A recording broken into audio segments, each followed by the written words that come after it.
सभापति महोदय, सर्वप्रथम मैं बहुजन समाज में जन्मे सभी संतों, गुरुओं, महान पुरुषों को नमन करता हूं, जिनमें महात्मा ज्योतिबा फूले, डॉक्टर बाबा साहब अम्बेडकर और मान्यवर काशीराम साहब को मैं याद भी करता हूं आज के दिन पर।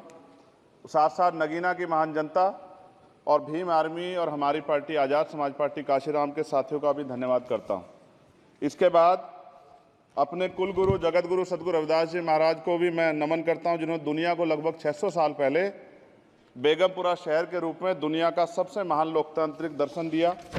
अध्यक्ष महोदय, माननीय सभापति जी, 14 अगस्त 1947 को ये देश अंग्रेजों के अधीन था। 15 अगस्त 1947 को हम लोग आज़ाद हुए। 16 अगस्त 1947 को देश आज़ादी में था, लेकिन धन धरती राजपाट में बंटवारा नहीं हुआ। जो साधन संसाधन थे उनमें बंटवारा सही रूप से न होने के कारण एक बहुत बड़ी आबादी सुविधाओं से वंचित और सम्मान से वंचित रह गई। उनको सम्मान देने के लिए और अंतिम व्यक्ति तक सुविधाएं पहुंचे, इसके लिए लोकतंत्र की व्यवस्था हुई। लेकिन आज़ादी के 70 साल बाद भी हम कहाँ खड़े हैं, इस पर ये चिंता का विषय है। मैं मानता हूं कि सामाजिक न्याय तभी होगा माननीय सभापति जी, जब जातीय जनगणना पूरी होगी और जातीय जनगणना कराई जाएगी और साथ साथ संख्या के आधार पर आरक्षण जो है वंचित वर्गों का बढ़ाया जाएगा।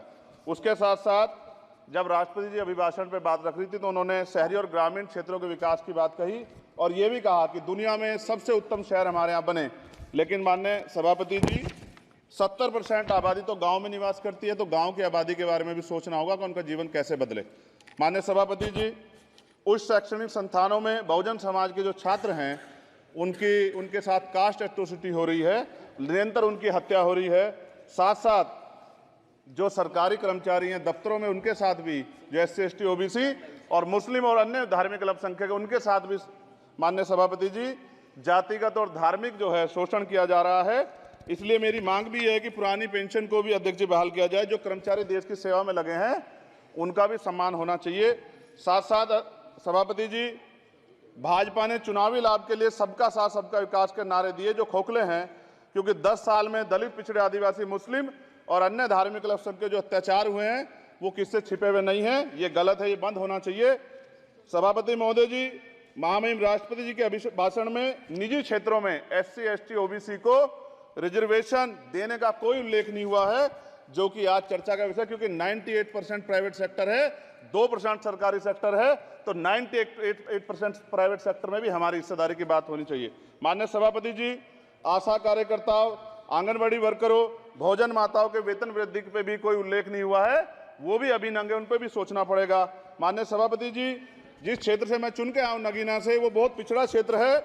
उस क्षेत्र में कोई विशेष आर्थिक पैकेज नहीं दिया गया, रोजगार की सेवाएं नहीं है, नौजवान पलायन करता है। IIT, IIM, एम्स, केंद्रीय विद्यालय आदि शिक्षा में और चिकित्सा संस्थानों की स्थापना होनी चाहिए, जो कि नहीं है।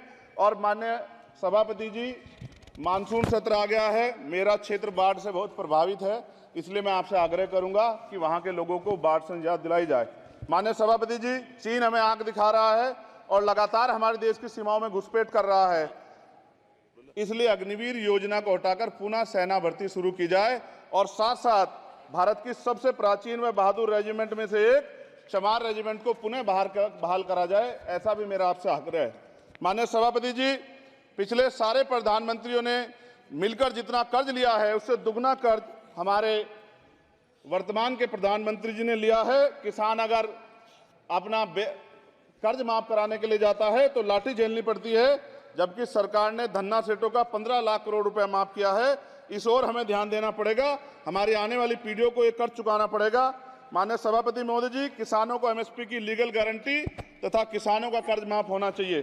साथ साथ 2 अप्रैल 2018 को SC ST के बच्चों पे बहुत बड़े पैमाने पे मुकदमे लगे थे, वो हमारी लड़ाई सही थी, ये सुप्रीम कोर्ट ने माना और बाद में सरकार ने माना, वो मुकदमे तुरंत वापस होने चाहिए। माननीय सभापति जी, प्रेस जो है उस पर भी शिकंजा कसा जा रहा है, जो पत्रकार सरकार खिलाफ बोलता है नौकरी से हाथ धोना पड़ता है, और सोशल मीडिया हमारा हथियार है, उस पर तरह तरह के प्रतिबंध लगाए जा रहे हैं और विरोध करने वालों को सोशल मीडिया हैंडल भी सस्पेंड करा दिए जा रहे हैं। साथ साथ सभापति जी, पेपर लीक और परीक्षाओं के कैंसिल होने से देश के नौजवानों का भविष्य खतरे में है। नीट, यूपी सिपाही भर्ती सभापति जी और 69,000 शिक्षक भर्ती में आरक्षण घोटाला हुआ है, कोई पूछने वाला नहीं। खून के आंसू रो रहे हैं बच्चे, बेरोजगारी का दंश युवा झेल रहे हैं। इसलिए मेरा आग्रह है कि युवाओं के लिए कृपया समाप्त करें चंद्रशेखर जी। माननीय सभापति जी, मैं पहली बार बोल रहा हूं, आप कहेंगे मैं बैठ जाऊंगा, मैं आपकी बात, मैं संवैधानिक मर्यादा का पालन करूंगा, मगर हम तो माननीय सभापति जी सुन ही रहे हैं। आप बोलिए, 1 मिनट। धन्यवाद, धन्यवाद। 1 मिनट और बोलिए। अध्यक्ष सभापति जी, नारी सम्मान की बात करने वाली सरकार, हमने मणिपुर देखा सर, हमने पहलवान बेटियों का हर्ष देखा सर, और हमने सर हाथरस की बेटी का हर्ष देखा सर, और हाथरस के परिवार को जो वादा किया था सरकार ने वो भी पूरा नहीं किया। और महिलाओं में भी, स्पेशली दलित, पिछड़े और मुस्लिम वर्ग की, आदिवासी वर्ग की महिलाओं के साथ आज भी एनसीआरबी का डाटा कहता है सर जो जुल्म हो रहा है वो सहनीय नहीं है सर। साथ साथ कोविड में तैरती, हमने कोविड में बहुत सुना सर, कोविड में तैरती लाशें भी गंगा में हमने देखी है सर, और मजदूरों का हाल भी हमने देखा है। सभापति जी बस सब समाप्त कर रहा हूं। नोटबंदी पे छोटे मजले उद्योग की जो कमर टूटी वो भी हमने देखी है। सभापति जी, शैक्षणिक संस्थानों, विश्वविद्यालयों में, चिकित्सा संस्थानों में ओबीसी एसटी के योग्य अभ्यर्थी को एनएफएस करके जिस तरह निकाला जा रहा है, लेटरल एंट्री करके जिस तरह हमारे रास्ते बंद किए जा रहे, ये भी हम देख रहे हैं सभापति जी।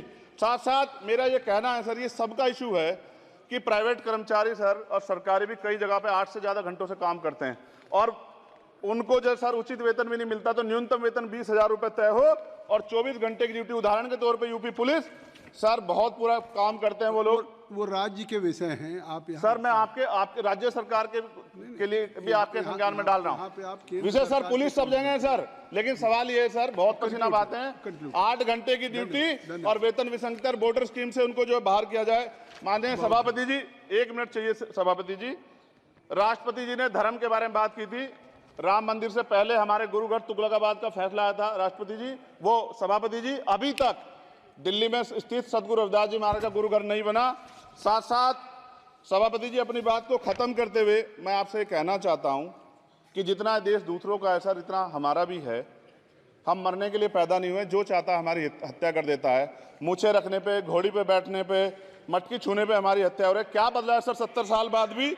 दलित, पिछड़े, मुसलमानों पे हिंसा नहीं रुक रही है सर। मेरा आपसे संरक्षण के साथ ये आग्रह है कि इन घटनाओं को रोका जाए, और देश किसी की बपोती नहीं है, देश संविधान से चलता है सर, और संविधान से चलेगा। संविधान छेड़खानी बर्दाश्त नहीं की जाएगी सर। धन्यवाद।